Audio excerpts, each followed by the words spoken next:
Bonjour, je fais un rappel concernant l'électricité consacré à les élèves de troisième année collège. Donc ça, c'est un schéma électrique simple, d'un circuit électrique simple, constitué par un générateur, la lampe, et les fils de connexion et l'interrupteur. Donc, le courant électrique sort à l'extérieur du générateur des pôles positifs,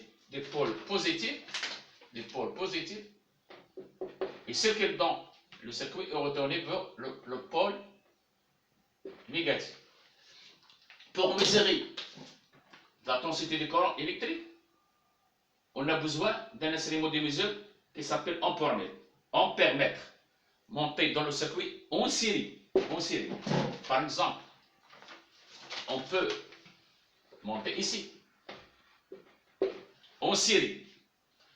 L'unité internationale de la densité du courant, c'est l'ampère. Leur symbole A. Aussi, on a une deuxième grandeur physique qui s'appelle la tension électrique. Leur symbole U. Pour mesurer la tension électrique existe entre deux pôles. Par exemple, le pôle positif et le pôle négatif. Pour ce pôle et pour ce pôle. Pour mesurer la tension, on a besoin d'un instrument de mesure qui s'appelle le voltmètre. Leur symbole, c'est comme ça. Pour monter dans le circuit, leur type de montage, c'est en dérivation. Par exemple, c'est comme ça. En dérivation, on peut mesurer la tension au bord du générateur, c'est comme ça. En dérivation. L'unité internationale de la tension électrique, c'est le volt. Donc, maintenant, on passe à la troisième grandeur que vous avez vu en première année. Et vous allez voir cette année, Inch'Allah.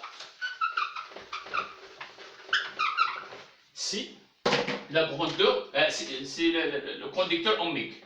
Le conducteur ohmique.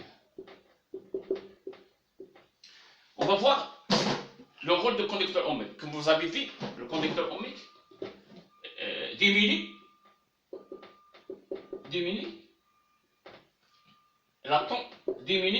la densité du courant électrique dans le circuit. Est-ce que c'est clair? Donc, la densité devient faible, c'est-à-dire elle résiste le passage du courant dans le circuit.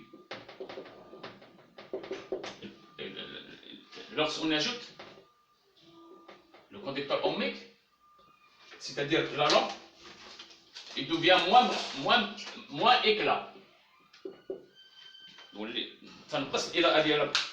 Par rapport à lorsqu'il n'existe pas le conducteur ohmique. Maintenant, diminue. Donc, c'est-à-dire il résiste au passage de courant électrique, c'est-à-dire chaque conducteur ohmique a une résistance.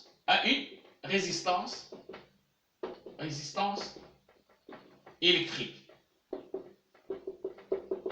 نعطي R. كل موصل أمري عنده واحد قيمة المقاومة R يتميز بها. Donc, si nous voulons mesurer la valeur de la résistance d'un conducteur, on a besoin de l'ohmomètre. C'est comme ça. Donc, l'unité internationale de la résistance, c'est ohm. C'est comme ça. Par exemple, aussi, le type de montage, c'est en dérivation.